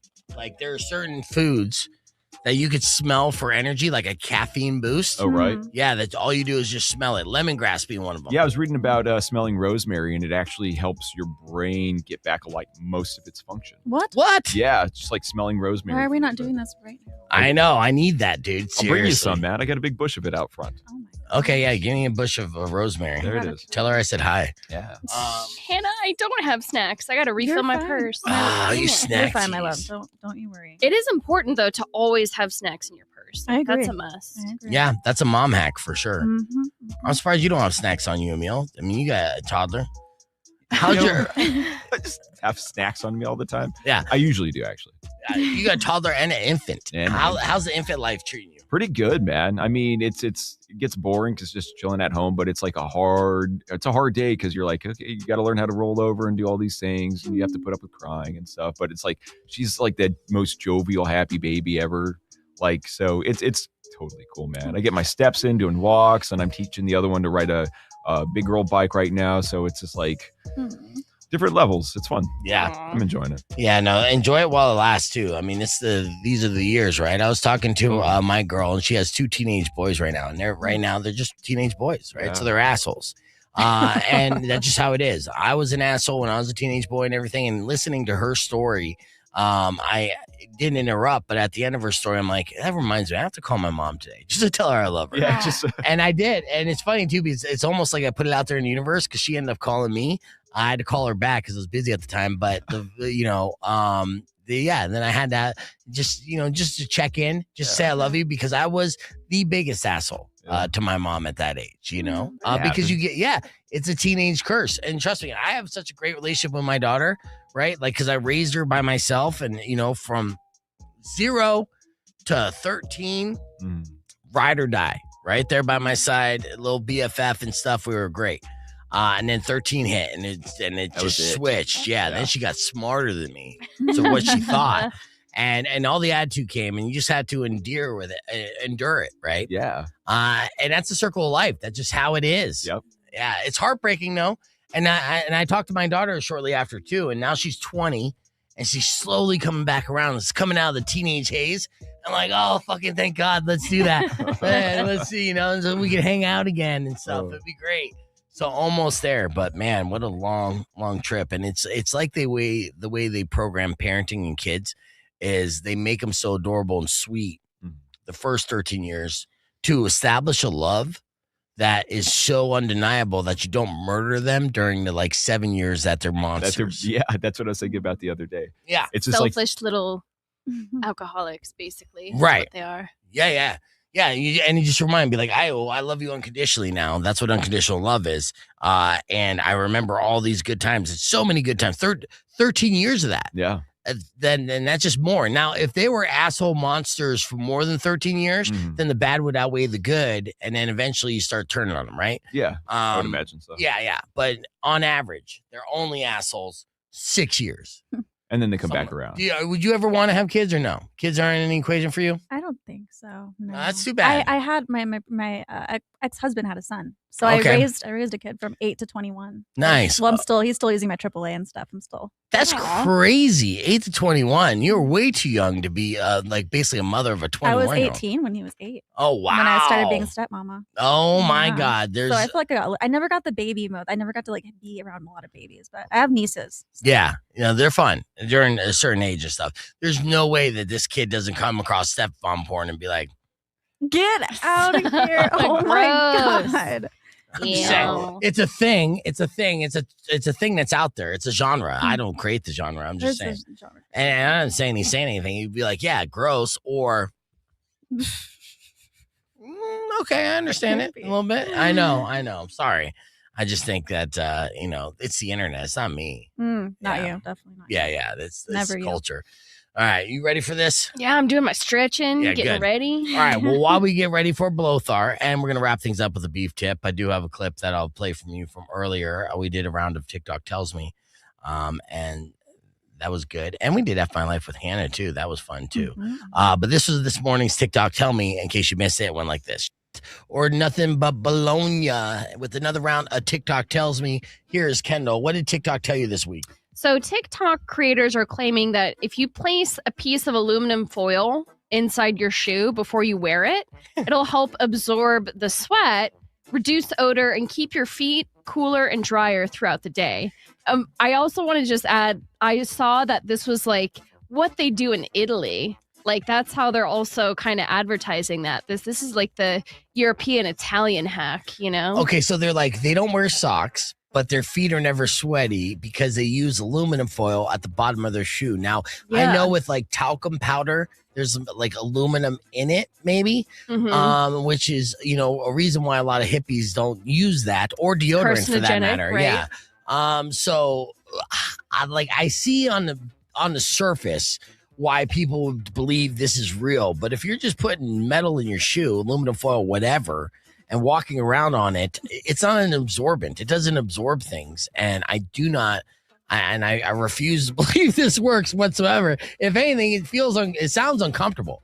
Yeah, it sounds like it's going to give you a blister. Yeah, totally. You're going to get a 3rd-degree burn. At the very least, an annoyance when you're walking around and you're just like, I got a little something in my shoe. It's like oh, yeah, that's the worst feeling, too. When you got something in there, you got a rock or a pebble. Yeah. Anything. It's almost like the princess and a pea when it comes to shoes, I once had my social security card stuck in my shoe. And why? it was missing. I couldn't find it. I literally ordered a new social security card. And then months later, I pulled it out of my shoe. It was stuck in there somehow. I have no idea. You're like a magician. Yeah. Instead of your hat, it's a social security card out of your shoe. Yeah. All right. Well, this sounds like nonsense. 100%. Tell me I'm right, please. You're right. It is. Nice. It is mostly false. Aluminum foil does not absorb sweat, and it actually might help trap more moisture. Yeah, no, that makes sense. Same thing. If you want to keep food fresh in the fridge, you're gonna wrap it up with tinfoil. That's gonna keep the moisture in. Same thing in your shoe. An Those Italian slander. Yeah, I'm like, that's not. I don't think they appreciate this. They're like, we don't do that. What are you talking about? Yeah, you know how Italians don't wear socks because they can't afford socks. They put a little tinfoil in it and they say, "Oh, forget about it." No, no, they do not. Yeah, no. All right. What's something else that TikTok told you? All right, this was truly gross. There are some TikTok creators that are removing their toilet seats and then placing it in the dishwasher to thoroughly sanitize and clean it versus hand washing their toilet seat. Disgusting and lazy. That is so bad, dude. Oh, okay. But why not? I mean, it's the dishwasher, it's hot water, detergent. I'll tell you why. Because whenever everyone that has a dishwasher, when they open up their dishwasher and look at the bottom of the dishwasher, there's always going to be stuff down there. Sometimes it gets backed up and everything like that. Now, normally it's like old food, and it's better to be old food stuck in there than old pubes. And, so this is something that I think you should always keep your bathroom and your dinner utensils separate. Call me old-fashioned, right? Don't ish where you eat. And we're back on the podcast broadcast. And I had to interrupt our segment for TikTok Tells Me because we're live here, getting ready for our guest, Blothar. Ahmad's asking us if we could join the podcast from Nigeria. Normally, I would say yes, Ahmad. It would be a pleasure to meet you, but we're getting ready for our guest, Blothar from GWAR, who's going to be joining us. And, of course, GWAR is going to be performing at the Rialto Theatre on 4/20. Still a few tickets available for that. So if you want to go to that fantastic, one-of-a-kind show, then you probably have to act fast. Go straight to the Rialto Theatre for that information. Now, before we wrap things up and get into a beef tip, I just want to remind you, of course, we have the lovely and talented Hannah, a.k.a. at Death Free Foodie on all social media, Instagram most importantly, putting on her 12th annual Vegan Night Market. It's not even annual because you do these quarterly. Yeah, but the 12th edition of the Vegan Night Market is going down this Saturday, Rialto Raceway Park, with all different types of food genres. Over 60 vendors, including that of markets. So there'll be shopping, entertainment, mocktails, music. Say you're super hungry, right? Say you got Kendall's appetite, right? And you got a budget of $100. You're going to get yourself a snack. You're going to get yourself an entree, and you're going to get yourself a drink. What does that entail? A snack, entree, and a drink? Yes. I would get a tamale plate. Tamale plate, okay. That's yellow. Yes. And I would go to the new mocktail place, and I would get a really cute little mocktail. Okay. And then I would get an ice cream. An ice cream? What's your entree? You forgot dessert, yeah. Yeah, I forgot What was the other thing? Entree. Kendall's was the tamale plate. Oh, the tamale plate? What's your snack then? The snack would be something from Ducky's pineapple bread. Yes. That's another dessert. That's another dessert, though. So. No, that's a snack too. They got samples too. Yeah, or use Sly Dog for a hot dog. That's a snack. Oh, yes, it is. A hot dog can be a snack, and you Sly Dog is fantastic. You snap into them, and you're like, damn, this thing's vegan. Those things are good. And that pineapple bread I have each and every time because they always offer samples. Mm-hmm. So there are some vendors there that are offering samples as well, so you could taste it, and you maybe even open your mind to some culinary treats you didn't know could be great and vegan at the same time, because that is basically the beef tip to you. There is great food out there that is vegan, right? So, and honestly, the culinary arts have evolved so much so that literally anything that your heart desires, there is a vegan version of it. So you can find that version of it everywhere. The only thing that they haven't mastered is cheese. And I will say that again, until they master cheese, then, and when they do, I'll celebrate there's it. Some decent No, there's not. It's so bad, Hannah. Okay, I'll shut But up. there's so many things that don't have cheese in it that you're going to get at the Vegan Night Market that is delicious. But they do have pizza at the Vegan Night Market, and they're able to, execute that. Shout out to Zio Pepe, and a couple other the pizza vendors that are there. You do a good job. Ramen too. I'm so excited for ramen. Yes. Yeah. So, all right. So Vegan Night Market going down this Saturday at Rialto Raceway Park. Again, it's free. It's all ages. Bring the family, bring the dogs, feast, shop, and have a good time this Saturday night from 6 to 10 a.m. Follow at Death Free. Oh, yeah. 10 p.m. My bad. 6 to 10 p.m. And follow Death Free Foodie on Instagram or Tucson Foodie to get more information on that. Hannah, always a pleasure having you in.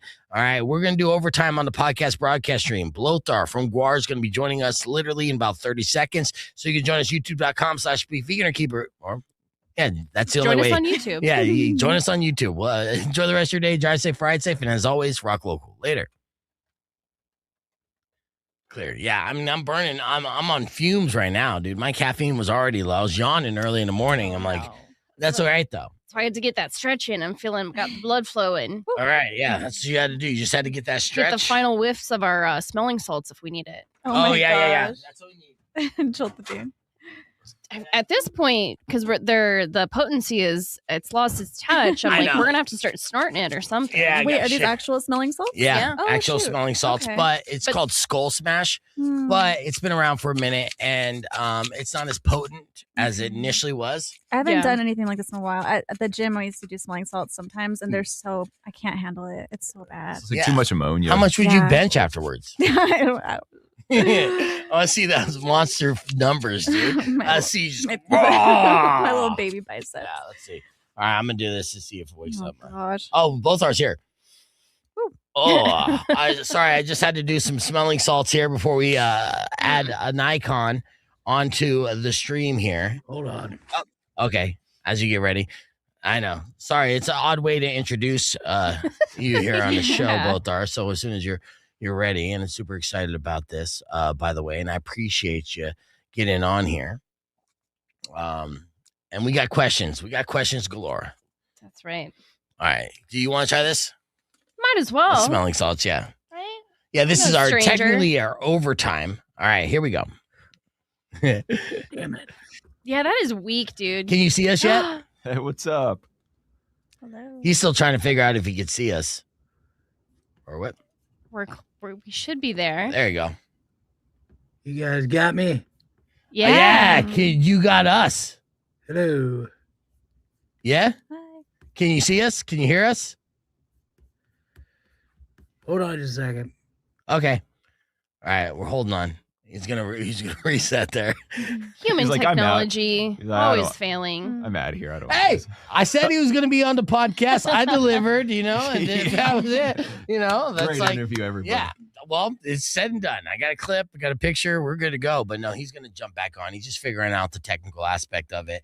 What is Blothar technically, Kendall? I think an intergalactic goblin.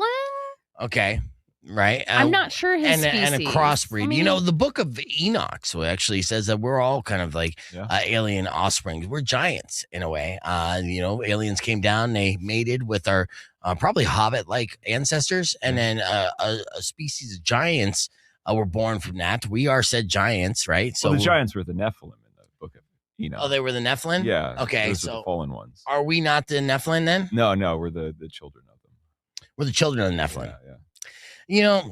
I don't know. I feel like we were the Nephilim. Yeah. Yeah. Yeah. And because we're the ones that are like, violent by nature and, like wars and do all this stuff, caveman shit. Yeah, caveman. Well, yeah, maybe. I mean, we you have should the just UFC. rewrite it in your version. No, I'm not the gonna beef do that. vegan version. No, there's no. I mean, you have to be literate to be able to write books. Ghost Rider. Yeah. I can't see shit out of this thing, Django. He'll figure it out. He's gonna pop back on here. Should be pretty good. So Blothar from GWAR is gonna be joining us here. And we got another email, so maybe. I didn't. Did Oh you? yeah, no. I just got a Snapchat notification, which I'm not even on Snapchat. Are you on Snapchat? Yeah. Oh, nice. Mhm. All right. Sometimes. Can you see us now? Still don't have any audio here. I can hear him now. Oh yeah, and that's my fault. Can you hear us now? Yes, no? Can you see us? Can you hear us? Watch, he's just like fucking with us. Can you hear me when I speak? Yes. Okay. I can't hear you guys for some reason. Really? Uh-oh. That should be. Oh, you know what? There's got to be something in there. Where you're gonna click on. You're gonna type in there. You're gonna write up some stuff. Give me a pen. Okay. Here's a. Okay. All right. Hold I on. can hear things through this computer, though. I checked that.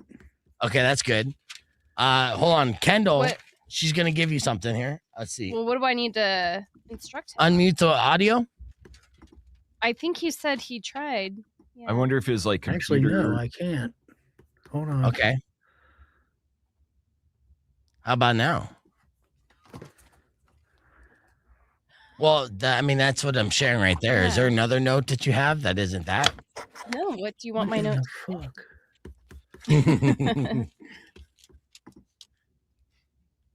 Because there's nothing on our end we can, right? Yeah, no, we hear him loud and clear, and I know Yeah. it's one of those things. You got this. You're okay. You're okay. You got this. It's one of the options. Let's see if let's see. Do you think this is a StreamYard thing, or maybe it's just this computer Yeah, I thing? think it's a StreamYard thing. Yeah. I think it's so one of the buttons I have to know on that aspect. What do you say? Is that what you want me to motivate him? You got this, Blothar? Yeah, hold it closer. Well, yeah, that's not Need as your helpful. marker. Can't see It's on not this as thing. helpful just doing words of affirmation. Technical. Well, that's why I'm like, what can I share with him specific to help? I'm not sure. Hello, can you hear us now? Almost. We can almost get it there. What if I sent it here? I'm Like, do you have a direct chat to him? Well, I kind of do, but I don't exactly know what I can do, with the exception of telling him to unmute. What other technical things? I'd here? say like make sure his permissions are allowing him to use his speakers or mic, but we can hear him through the mic. Yeah, So. yeah, we could hear him through the mic, which is good. Any kind of comments that might help in this situation, streamers, I will share on the screen, and that might help. Like, is there a mic button, a mic icon? There is. That doesn't mean that we're muted, right? No. So I just muted him right now, feel like right? that always And then says if I unmuted him, boom. Like obviously I still have audio, so you can still hear me. Maybe have him log off and rejoin, they said. Okay, that's what I'm gonna Seem do. to try that. Yeah. Do we need to send him a new link or? No, a new link Yeah, I isn't mean, going to it change works. anything. It's It's the link. It's the invite in here. Appreciate that comment there, Ken. Good to see you on the stream. And Blothar will join again. I mean, aliens, they don't know our technology. You know what I mean? It's a different world. Yeah, and our human technology is flawed greatly. Yeah. All right, I hear you again. You can't keep me back. Yes. I'm back. Yes, you are. Absolutely. So glad. I'm glad that it worked out. You switched to your alien phone, which is good. Ladies and gentlemen, we got a true metal legend joining us today, the frontman of the most insane live show in rock, performing at the Rialto Theatre on 420. We got Blothar the Berserker. Blothar, thank you for joining us. Thank you. Yeah, here I'm going to switch this so we go full screen here on you. We're very excited to have you here, not only on the show, but we're excited that GWAR is going to be taking part of a show here in Tucson on 420. Does your planet celebrate 420? Oh, yeah. Are you kidding me? We stay high. It's just, as a matter of fact, we don't even call it 420. It's just, life. Just Tuesday. Yeah. But no, I mean, yes, now that we're here on Earth, we're following your customs. We celebrate 420, but yes, we come from the planet of, where everybody's just permanently baked. Yes. Yeah. So space baked. Yeah. Is there any difference of your show for a 420 show, or is it it's still the show, the same ceremony, the same sacrifices, that you attempt to do or that you do every night? Yeah, it's the same old boring crap. We're out there ripping limbs off of people and beating them with their own severed limbs, and then just like spraying more than 100 gallons of fluids on the audience. Just your normal run of the day bullshit. Yeah, I mean, we try, we do mention it, I think, probably, but it's not. I mean, the show is just, it's always really a celebration of 420, isn't it? So there won't be THC infused blood being sprayed. No. Well, actually, yes. Knowing our crowd, there will be probably some LSD too. It gets pretty crazy. Yeah, this has been a great, like GWAR has been so iconic now for going over 3 decades. Yeah. But the past couple of years, you continue to make news and headlines. First, you went viral with your cover of Chappelle Roan's Pink Pony Club. Now, was that your band? Was that your idea, the band's idea, or was that AV Club's idea for you to cover that song? Well, it was their idea. I mean, we always, GWAR, we rose to the top as the ultimate underdog on the AV Club's the celebration thing that they or the contest that they would do, where you would do a cover song and they had a bunch of bands do it, and then they would always give us the list, and they'd give it because it started with the Onion, and there are a bunch of shoegaze sort of alternative kids over there. Mm-hmm. And so they'd give us a list, and it was after Magnetic Fields is doing David Bowie, so you're going to have to do Cyndi Lauper. That's kind of how that went down, right? Like we would always just get what was left and then knock it out of the freaking park. Yeah, truly. Whether it was Billy Ocean or Kansas or I don't care what it was, the Pet Shop Boys, so. There's a long tradition of them asking us to do crappy songs. Yeah. And making them good and making them rock. Were you surprised at the success of that one in particular? Because that seemed to be everywhere. I was surprised that people what surprised me is that people were like, oh, listen to them. They can play music and hit notes. And I was like, yeah, that's right. We're freaking musicians, you idiots. Yeah. Yes, we look ridiculous, but so that was cool. I mean, it was fun, and it is a good song. Before that, the year before we did, or not the year before, but the last time we did it, we did the "I'm Just Ken" song from the Barbie movie. Oh yeah. Oh yeah. Yeah. So they give you all the songs. There's just, you need to glorify this, and it's almost a challenge. Can you glorify something as cheesy and poppy as I Am Ken? And you can. Yeah, we can. It's just like merchandising, right? There's no end to how we will prostitute ourselves. It doesn't matter. I think they should just make a GWAR movie, and then you could just do the entire soundtrack for that. GWAR. Yeah, that's exactly brilliant. Yeah. You see Blothar's eyes on that. Yeah, I saw Fill that. it up, and he's like, "There you go." Let's do this. That's a Beyond Beef, by the way. Meal. We got Kendall and Hannah all here with us, all massive fans of yours, all very excited about this. And and it's just great to see, GWAR continues to make headlines and, be introduced to a whole new generation. I mean, we're the generation, Emil and I are the generation who discovered you through like Beavis and Butthead, right? Did you guys ever play the Beavis and Butthead video game? Of course. Yeah, of course. It's freaking impossible. Yeah. It is. Yeah, you can't beat it, but I guess that's the only thing Beavis and Butthead could possibly do, though, was play games. So, it's really hard. I played it recently because we had an art installation in Los Angeles, and at the art show, they had a copy of the game up on like this mountain of televisions, and I played it. It was fun. Nice. How many levels did you get into, or just play for like 15 minutes and you're like, I can't do this? 15 minutes, and people took photographs.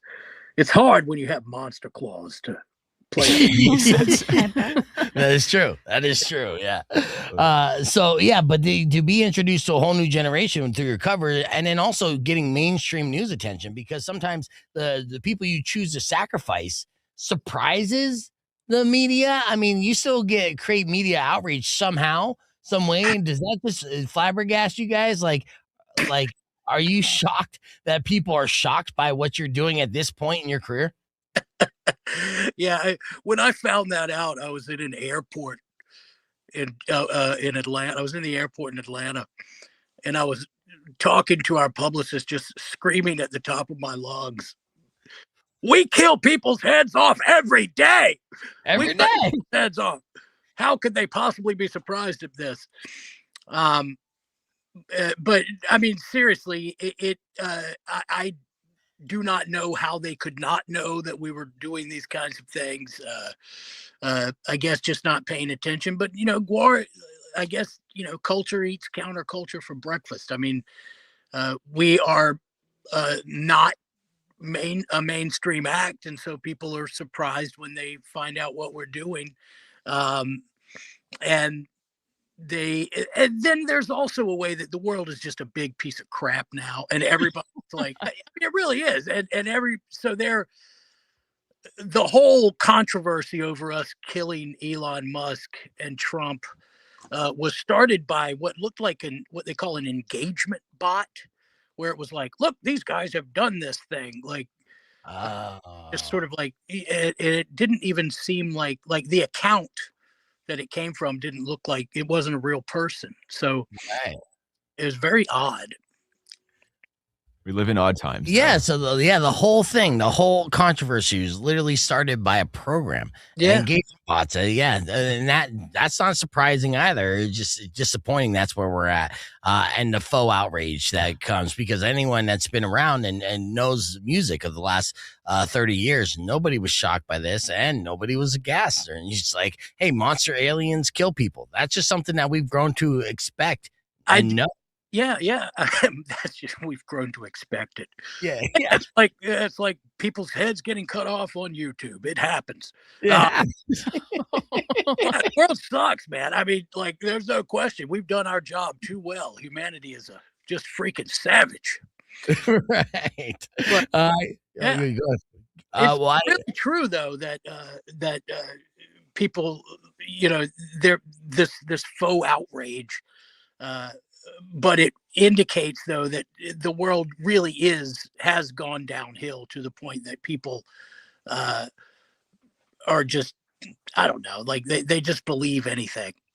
Yeah, you're absolutely right about that. We've actually seen that last week, went viral with the clip that was obviously staged, and watching the comments go off of that of how many people defending how real it was, and it's like, all right, yeah, people are willing to believe pretty much almost anything. But actually, that's got to be good for business, though, because you guys created a mystique and a folklore and a universe and everything. The legacy of GWAR, has a lineage now, right? And so now you say that you're from a different planet. People are like, yeah, they probably are. 100% right.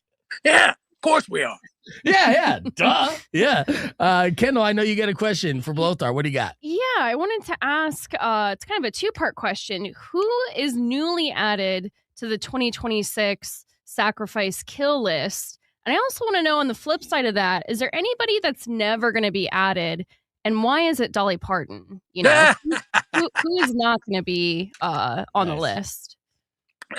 I love Dolly Parton. Well, I don't know. I think, yes, there are definitely some new names on that list. And you can imagine that anytime there are new names in the news, there are new names on our list. So I can't really give that away right now, but I expect that we're going to be cleaning up some undesirable elements on our show or during the show. So yeah, the list has grown significantly. And Dolly Parton, man, I mean, I don't know. She can be on there. Yeah, she could squeeze us between her giant pendulous breasts until we lose consciousness. Yes, that'll give you forgiveness on any planet. I know Emil has a question as well. What's your question here, Emil? So forgive me. I wrote this like many beers deep last night. So since you claim to have invented music by stretching a dinosaur skin across the Grand Canyon, which modern artist's music makes you regret that decision the most? Well, I mean, there's been some real stinkers in the history of you know what? I'm just gonna say AI music. Period. Makes sense.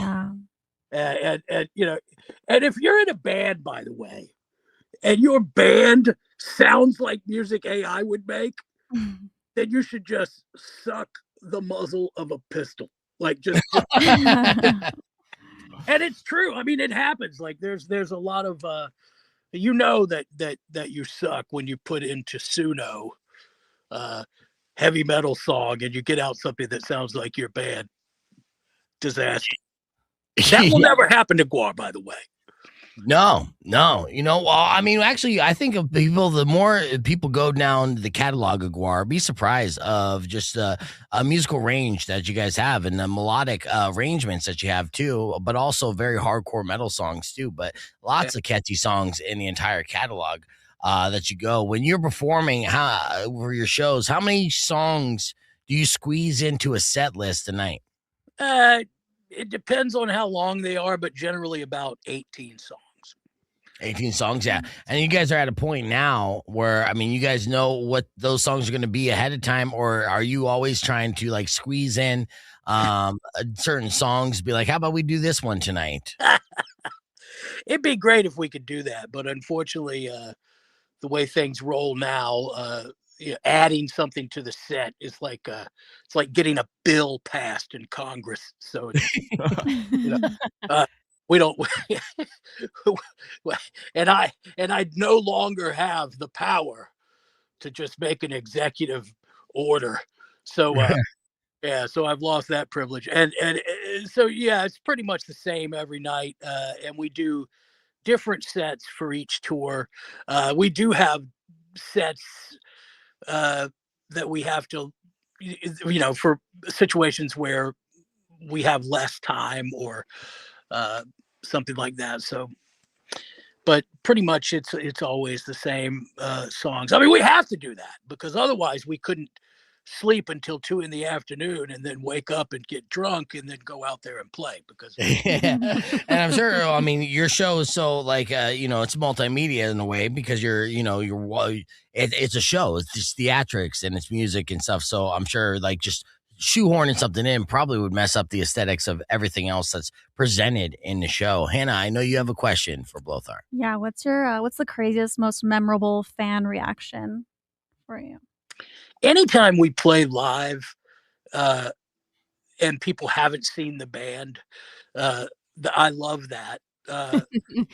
But the very first time we played in Germany, and this was back in the wall was still up, believe it or not. Wow. Yeah.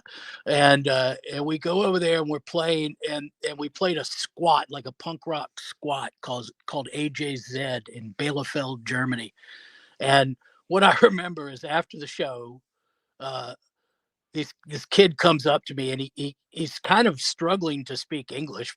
That's how long ago it was. Now every German speaks it seems like. But he's like, why? That was the question. Such a German thing to do. He said it with an accent too, like a German accent. Oh yeah. He got really close to me so that when his lips moved, my glasses moved up. And why? Why do you do this? Yeah. So, oh my God. But I found it infuriating. Yeah, you mad, huh? What do you mean? Why? Right. Yeah, sounds ungrateful. Yeah. We also, I mean, we played. I love the reaction. It's really less the audience than it is the security guys, right? Yeah. They don't understand at all, like what's going to happen. I mean, it's basically like just workers, right? And right in front. Get sprayed with blood, everything else is just like yeah.